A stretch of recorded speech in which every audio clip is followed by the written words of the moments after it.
आज हउए होली हो, रंगे द भौजी चोली हो।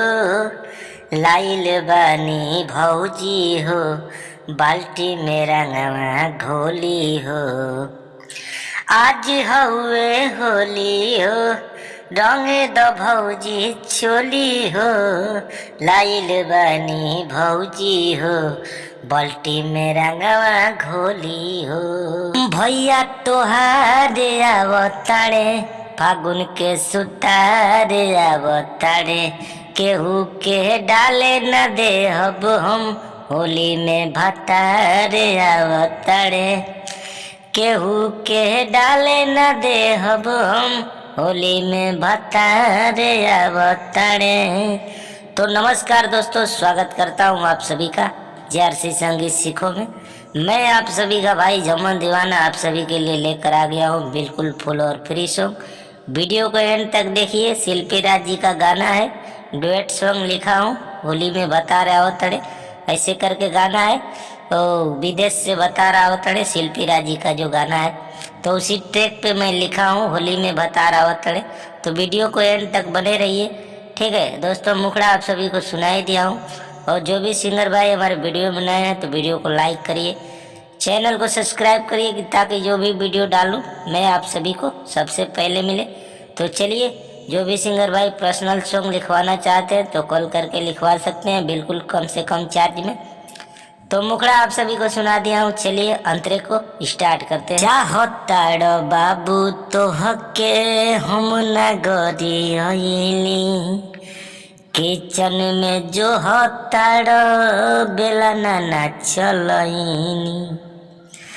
चाहताड़ बाबू तो हके हम न गरियली, किचन में जो हताड़ बेला ना चलईनी। तो नहीं डाले द भौजी, आ भैया बाड़े हो सऊदी। ओ हमारे आवताड़े, बलमुआ बिहारे आवताड़े। केहू के डाले न दे हब हम, होली में भतारे आवताड़े। केहू के डाले न दे हब हम, होली में भतारे आवताड़े। तो दोस्तों ये अंतरा है।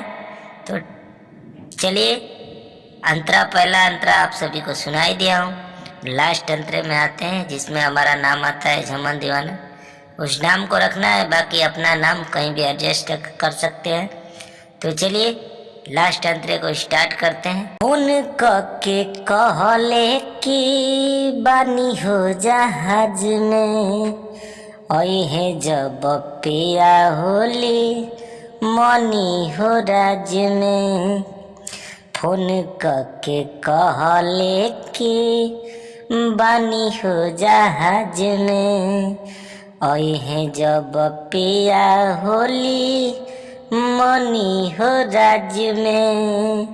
ओहे जब पिया होली मनी हो राज में। ऐसे कहन भकबा, ओ भौजी देवरों के हकबा। करे वाला लाले आवताड़े, झमन जी रंग लावताड़े।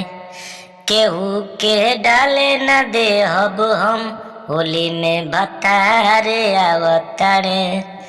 केहू के डाले न दे हब हम, होली में भतारे आवताड़े। तो दोस्तों आशा करता हूँ कि वीडियो आप सभी को अच्छा लगा होगा।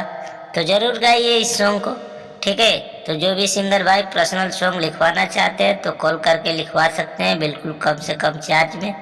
तो चलिए फिर मिलेंगे नेक्स्ट वीडियो में, तब तक के लिए इतना ही। जय हिंद, जय भारत, जय हो भोजपुरिया समाज। बने रहें इसी तरह अपने भाई के चैनल से। बाय।